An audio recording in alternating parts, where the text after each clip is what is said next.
Nous accueillons aujourd'hui Éric Perrier, dirigeant fondateur de Viséo, une entreprise positionnée dans le service du numérique qui existe depuis 18 ans et qui a plus de 2000 collaborateurs répartis sur 5 continents.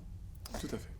Et donc, au regard de votre expérience de dirigeant fondateur, quelles sont pour vous 3 qualités ou caractéristiques essentielles d'un entrepreneur de croissance ? Écoutez, je pense que lorsqu'on veut partager un projet, ce qui est important, c'est d'avoir une vision stratégique et de la partager avec le plus grand nombre. Il faut être assez clair sur la situation dans laquelle on est au départ et puis essayer de projeter sa vision pour essayer d'agréger, de rassembler le maximum d'énergie autour du partage d'un projet, de ce projet.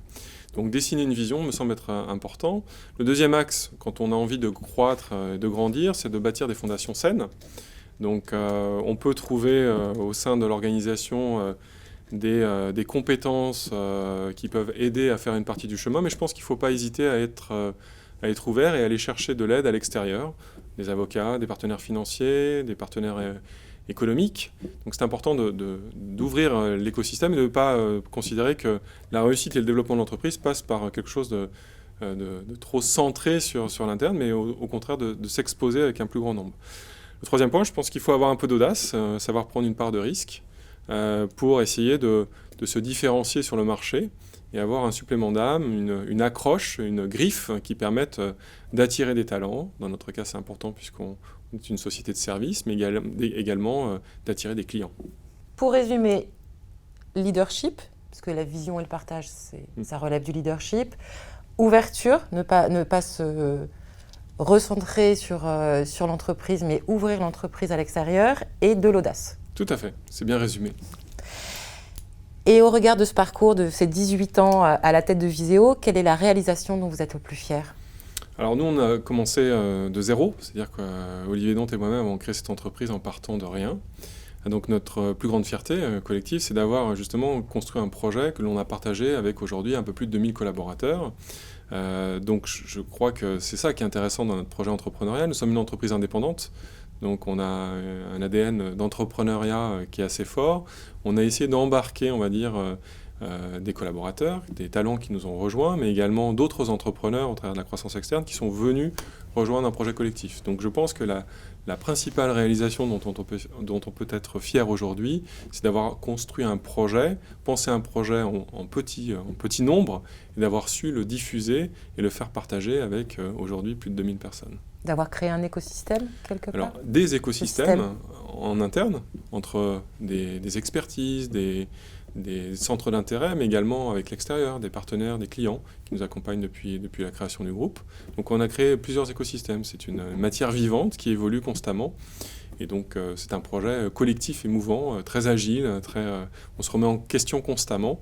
Et donc on utilise en fait l'ensemble des énergies, l'ensemble des compétences, l'ensemble des sensibilités que nous pouvons avoir dans notre écosystème pour essayer de faire évoluer notre projet collaboratif. Cette notion de collaboratif m'amène à la question suivante. Comment avez-vous adapté votre management aux différentes étapes de votre entreprise qui est en hypercroissance ?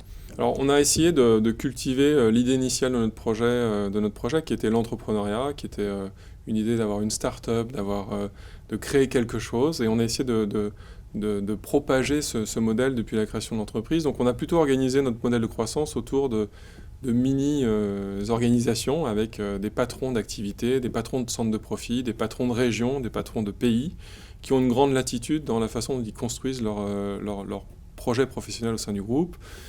Ils font leur budget, ils recrutent leurs ressources, ils ont leurs clients, ils délivrent leur part, on va dire, du projet global. Donc on a assez vite délégué la responsabilité et attiré des talents qui avaient envie de partager au sein d'une organisation déjà structurée un projet d'intrapreneuriat. Et 2200 collaborateurs sur 5 continents, ça donne combien de nationalités au sein de l'entreprise ? Alors j'arrive de Singapour, on a 6 agences en Asie-Pacifique. Simplement sur l'Asie-Pacifique, on a 20 nationalités de représentées sur nos équipes à Singapour. Donc je dirais qu'on a plus d'une quarantaine de nationalités représentées au sein du groupe.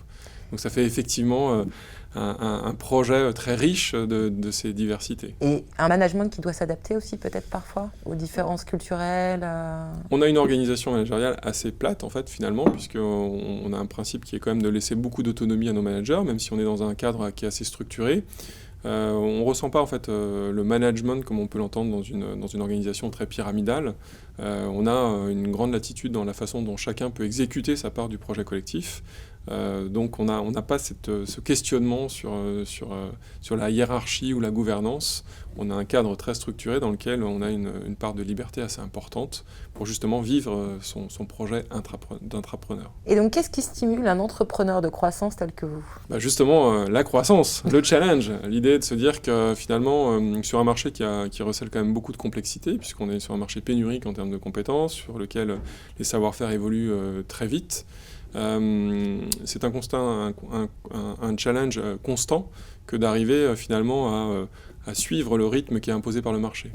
Donc finalement, ce qui nous motive, c'est c'est ce challenge perpétuel, le fait qu'on n'ait jamais réussi, on va dire, à stabiliser quelque chose. On a toujours eu plutôt la stratégie du déséquilibre avant, de se dire qu'il fallait avancer et que notre modèle pour attirer des clients, pour attirer des talents, pour avoir une expérience plus riche, un parcours professionnel pour chacun au sein de l'entreprise plus dense, de générer de la croissance et de s'attaquer à des challenges qui peuvent paraître parfois assez anxiogènes ou risqués. Mais on est vraiment resté dans cette dynamique de se dire que notre expérience est un challenge. Et donc la croissance accompagne bien cette idée du challenge. Croissance et challenge, c'est les deux moteurs d'un entrepreneur. Alors pour nous, oui. Oui. Dans notre contexte, oui. Je pense que chacun apporte un petit peu sa griffe à son projet entrepreneurial. En tous les cas, nous, on est assez clair. 18 années de croissance à 2 chiffres, 22% de croissance en moyenne au cours des 10 dernières années. Je crois que le message est assez clair et il est assez répétitif, on va dire. Et donc pour conclure, les deux petites questions rapides. Si je vous dis échec, ça vous évoque quoi? Échec. Je dirais une opportunité. L'opportunité de se remettre en question, de progresser. Nous, je l'évoquais précédemment, on est parti de zéro. Donc on s'est confronté assez vite à des concurrents qui étaient plus structurés, plus matures. Donc à chaque fois qu'on a perdu un dossier, perdu, on va dire, une opportunité commerciale, on a toujours essayé de comprendre pourquoi on avait perdu. Et donc ça nous a plutôt permis de nous construire et de progresser. Et enfin, que vouliez-vous faire quand vous aviez 10 ans? Difficile question. Alors je dirais que moi je suis né au milieu des vignes. Mes grands-parents étaient vignerons en Bourgogne. Et donc comme j'étais le premier petit enfant de la famille, j'étais destiné à reprendre les vignes et devenir vigneron. Donc un vigneron est quand même celui qui crée ou qui entretient la vigne, mais qui va jusqu'à la commercialisation du vin. Et puis finalement, cette idée de bâtisseur, de constructeur, de construire quelque chose de ses mains, finalement je l'ai assez bien transposée dans notre projet entrepreneurial.